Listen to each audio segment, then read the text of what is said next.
Wagwan, hope you're having a great morning or evening or whenever you're watching this. A great day, basically. I'm Jay Cartere from growonyoutube.com, teaching you how to be better at YouTube marketing, online business, and music production. You already know this stuff because these videos are for my inside circle, the people who are out there, people like you that watch my videos and know what's going on in it. This is a type of video where I try and get a little bit deeper into things that maybe I don't have the time to make a edited video on throughout the week, innit? So today I want to talk about something that you might not know of, you might not be thinking about yet, but it is something that's definitely going to affect you if you're trying to chase your passion and turn it into a career. Because there's something that you don't know that I didn't know when I started out chasing my passion and trying to turn it into a career, that you find out along the way that kind of... It's kind of a big thing, and you should probably know about it before you chase this stuff, because it really affects how you live your life after that. So I want to share that information with you in this video so that you don't have to go through all the grind, go through all the work to get to this point and then be like, wow, this isn't what I wanted. You get what I'm saying? But first of all, a lot of people, they want to pursue something creative or their passion, so to speak, generally because they think that doing that is going to be easier than getting a job or something along those lines. I just want to get that out of your head if that's something that you thought. No. Chasing your passion, chasing something creative is not easier than having a job. In terms of the work that you're doing, it's more enjoyable. Like, if you actually like what you're doing, it's more enjoyable than it might have been if you went to go get a normal 9-to-5 job. But in terms of actually, making a living from it, it's much harder. You got to put in more time, you got to put in more work, you got to learn more things. It's a bigger undertaking, definitely. So you definitely need to have that self-discipline if you even want to chase something in a field that you're passionate about. Like, this is all self-employment stuff, this is all entrepreneurship stuff. So I think you kind of understand that by now. If you've been watching my videos, you understand that you have to be an entrepreneur, and to be an entrepreneur is not an easy thing. It's not like, yo, I'm just gonna go out there and someone's gonna pay me. You've got to make yourself valuable and put yourself in a position where people want to give you money for whatever you're trying to bring to the table. And that's a completely different way to look at it than, okay, I'm going to this place and I'm guaranteed to get this amount of money per month. But that isn't even the big thing that I'm trying to portray to you or try to get across to you in this video. The big thing I want to talk about is based around, doing something that you love, and that also being what you do for a living. Doing something you love for a living. Like, what most people, I think, assume is that it's not like work when you're doing something that you love. And it is work. 100% it's work, yeah? Don't let anyone tell you that it's not work. It is work, yeah? Although, because you love it, the work is a lot more palatable. You're a lot more motivated to complete the work. There will be days where you have to do things that you don't enjoy in order to further your creative endeavors or your business. Like, I might not like to deal with like a bunch of website stuff and connect Google Analytics and all this sort of stuff, although I love looking at analytics and looking at these numbers and that sort of stuff. But that's besides the point. There are boring things that you have to do, or things that maybe you don't really enjoy that much that you have to do in order to make everything else work. It's not just, okay, let's just do the creative stuff and somehow all the money just rolls in. There's so many different aspects, and usually you're doing this on your own. You're doing this on your own, so you need to wear a lot of hats, you need to learn a lot of things, you need to do a lot of stuff, and a lot of that stuff might not be the fun stuff. It might not be the fun stuff, but because you know that doing this stuff allows you to get to do the fun part of your career, that's why you do it. Because you know that doing this stuff gives you that opportunity. It's so amazing to be able to, play games for a living. Technically you're playing games for a living because you play games and that's what makes your living. But you don't just sit down all day and play games. Like, if you're streaming, technically you're sitting down all day and playing games. But even then, you still got to set up the stream. You got to have, your stream label set up. You've got to have your graphics set up. You've got to have your scene set up. You've got to get the technology right. You've got to research the actual game that you're trying to play and see if it's even worth playing this for that long. And then you've got to just grind out the hours and try to build a community. And still then, it's not just playing a game. It's never just playing a game. Don't let anyone fool you into thinking that. It is hard work. Even when you're streaming, it's not just playing a game, because you need to be entertaining the people who are actually watching your stream. Otherwise, people are just going to leave. Of course, you be yourself and all that sort of stuff. But your job as a streamer, entertainer, a creative, is to create content that people want. Basically, you need to serve an audience. If you're not serving an audience and it's all just for you, then no one's going to care. And that's the biggest mistake that a lot of people make. They just try and do what they want to do, and no one cares because they're not serving the market. And that's how you make money from your creative endeavors. You need to serve the market, and you can do both. It's best to do both so that you have something that makes you money, and you have that opportunity to just embrace yourself in your creativity without worrying about it making you money.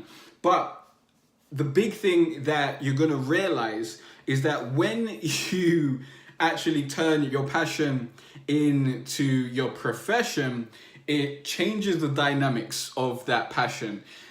For example, let me share my story of me getting into playing games on YouTube, basically.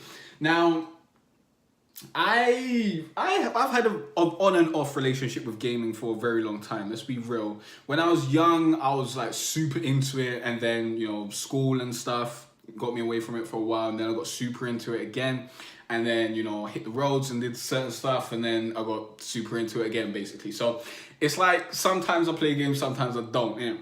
But when I decided to use gameplay footage as a way to promote my music, I, went full force ahead in playing GTA 5 constantly in order to finish GTA 5 and get those videos up. But every time I played GTA 5, I was recording a video.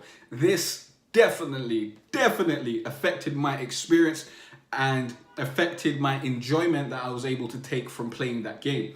Because you're turning your passion into a profession, there are certain things that you need to change in order to make it viable and to make it something that people actually care about. For example, I can't just play the game in silence because no one's going to care. So I've got to talk over it, I've got to commentate and all that sort of stuff, which it takes energy out of you. It's not like you're not building houses, in it. It's not like it's not super hard work, but it's still it's not just you chilling playing the game, innit? So it changes your passion into something else because you're approaching it in a different way. And I think that's something that not a lot of people talk about. I don't think I've seen anyone talk about this, especially in relation to gaming YouTubers or whatever. But if you got any passion, it doesn't have to be playing games or whatever. But if you got any passion and then you turn it into a profession, that hobby that you used to have, that's probably not going to be what you do to chill out from that point on. But, you might be a different person. This is just what happened to me personally. Now, because I played games so much for my, profession, so to speak, when it came to chilling out times, I just wanted to watch a TV show, man. I didn't want to have to use my brain. I was just, chilling back, put the TV show on or whatever. And that's generally how I would chill out. These days, I'm making music and, reading books. And sometimes I watch a TV show. But now Game of Thrones is done. I probably won't be trying to get onto any new TV shows anytime soon because it helps me waste a whole load of time. And that's not what I really want to do right about now in my life. But that's besides the point. What I'm trying to explain is that although playing games and, getting good at games and all that sort of stuff is something that I was incredibly passionate about, something I had a lot of fun doing, when I turned it into a profession and it was I'm playing games in order to create content, in order to entertain, in order to inform, all this sort of stuff, I had less time to play games, way less time to play games.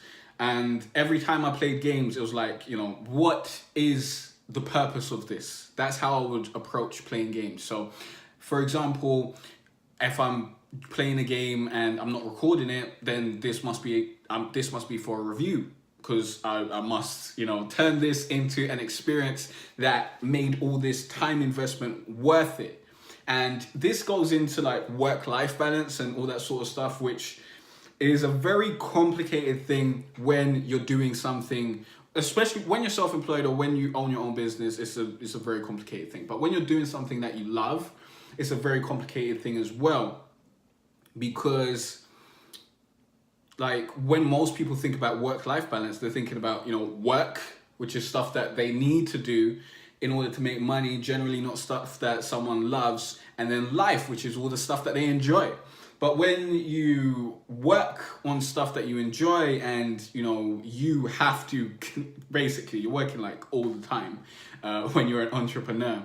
But when you're working on something you enjoy, it makes you, like, you want to work on it more. You don't just want to be like, work's done for the day, let's go away. You still want to continue working on it because it's something that you love. Like when I'm making music late in the night and I'm spending 3 hours to write a verse or some madness, like there's a little bit of annoyance there because it's taken me ages to like get back into getting good at making music again. But I enjoy it. Like when it's done, I'm like, wow, like, that was fun. That was super, super fun and enjoyable. So you don't really have work-life balance. You don't really have work-life balance. And I do want to talk about work-life balance in a lot of depth. I was going to bring it into this video, but I think I should go, like in another video, I should talk about work-life balance, and we'll talk about how pursuing your creative endeavors or pursuing entrepreneurship really changes the dynamics of your life.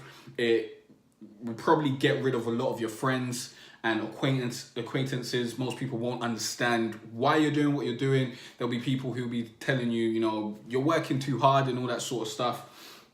But I just want you to know that, if you love it, then what's the problem?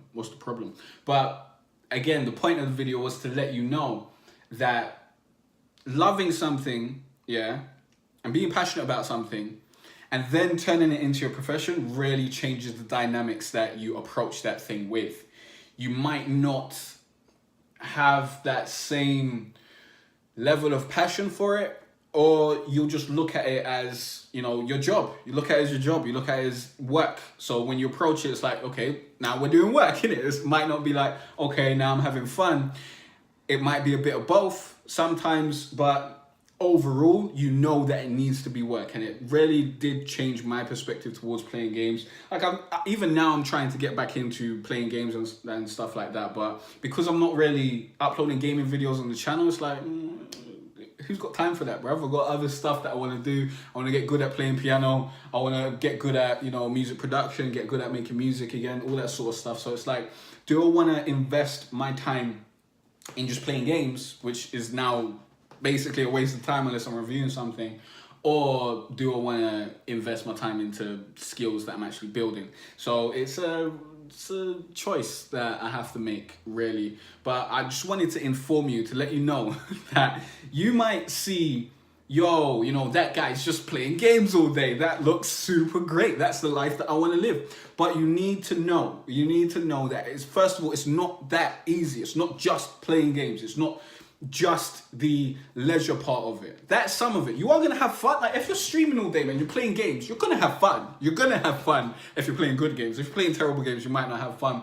It is a fun experience. Like making content and making videos, it's lovely. I enjoy making videos. I love this. I love this so much. But, when it comes to editing and doing all that sort of stuff, I like the end product, but I go through the editing and all that sort of stuff to get to where I need to be. But yeah, if you're streaming, it's more, playing games for a living, basically just playing games. But if you don't build a business around it, it's a very unreliable way to make money. But you'll enjoy talking with your audience and actually playing the games. But remember, there's all the technical stuff. There's all the community building stuff that you need to do around it. There's all the things that you actually need to consider and think about before you even hit the stream button. And after you hit the stream button, what you're going to do, you're going to make some Twitch clips to upload to YouTube or all that sort of stuff. I don't really deal with streaming, so, you know, if I seem ignorant towards streaming, it's because I am. Let's be real. Even though I wear the X-Split jumper today, done no, X-Split partner. But yeah, I stream now and again when I can be bothered, and I don't like being on that hamster wheel of having to stream at a certain time. Like, I like having my time freedom, which is a great thing that you get from being an entrepreneur. But then, you know, if all your hobbies turn into professions, it's like, what do you do from there? What do you do? What do you do? Like, what do you do for fun? What do you do for fun if everything that you do for fun makes you, like, your brain is perceiving it in a way that it's just work? It's hard for me to chill out. Really hard for me to just chill and just, you know, just chill out and do stuff that's not work. And if I do that for too long, it messes with the way I think. It messes with, you know, where I don't know. It messes with me. I like to actually be constantly progressing and doing productive stuff. And anytime I'm stagnating, I get anxious. I mean, like, how long can I do this before I die? Basically, I think that's the thing that's probably going through my head, but not so straightforward. But that's like the basis of what the thoughts that I'm having. But like, it's because I've been in a, you know, famine situation for so long, where I had to think like that. It's like, you know, you ain't got the time to rest on your laurels and chill out and, you know, just chill out for a bit, because at any point, you know, you aren't making enough money. Like, it could, you know, madness could happen, innit? So I think that's impacted me a lot as well. But I just wanted to get across that, you know, even if you're doing something that you love, even if you're doing something that you really, really enjoy, even if you're doing something that's really, really fun, let me pick you up. Even if you're doing something that's really, really fun, there's still going to be aspects to it that's work. And when you turn something that you love, your passion, your hobby, into work, it's going to become work, yeah? It's going to become work. You're going to have fun doing it. It's going to be fun work, but there's still work involved. And it's very possible that you'll change the whole dynamics that you approach that hobby with. So that's just a warning that I want to give you. This isn't supposed to discourage you or whatever. Playing games for a living or streaming or whatever is still better than, you know, cleaning shelves and stacking shelves and doing all that sort of stuff. So if you enjoy playing games, then I'd say, you know, go for that. Or if you enjoy doing whatever, pursue your passion, but know that when it turns into a profession, you're probably going to approach that hobby as a profession, innit? And you may need to adopt new hobbies or whatever that you can just do and engage in without trying to turn it into a piece of content or trying to turn it into something that's progressing your career forward or being productive. And I think that's a really hard switch to flip if you're a type of person that really wants to achieve a lot and that really wants to, you know, reach greatness. And that's the type of person I am. So you might not be that type of person. I don't know. I hope you are if you're watching this.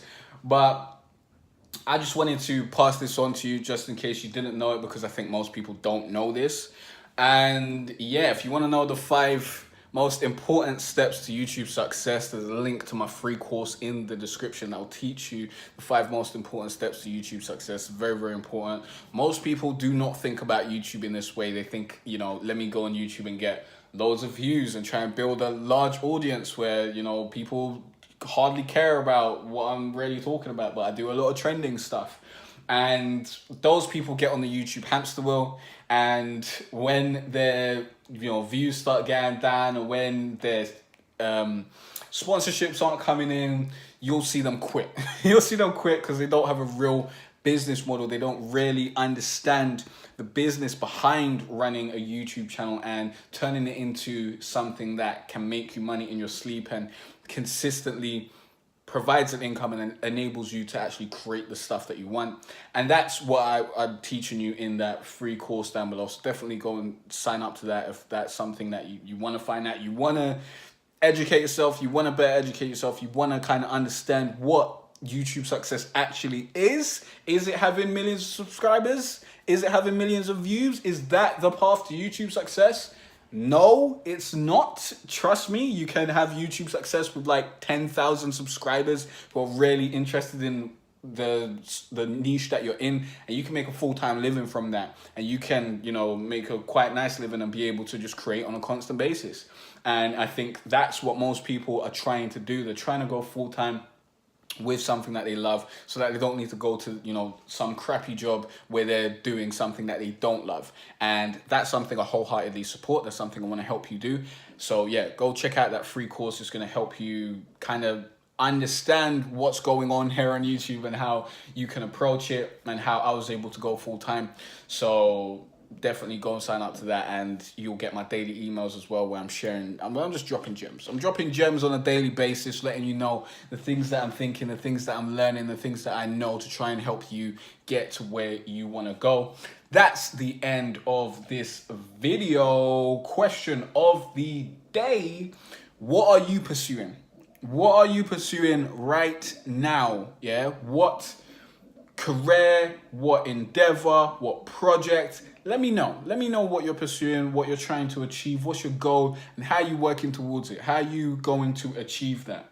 Let me know in the comment section down below. I think it'll be very, very interesting to see where your mind's at, and to see how you're planning to, you know, achieve your goals, because that's something I really want to understand. I want to see how other people are planning to achieve their goals, because I'm a guy that, you know, I have a goal, I plan it, I ruthlessly attack it, innit? But some other people, maybe you have a different way. I don't know. I want to know. Let me know in the comment.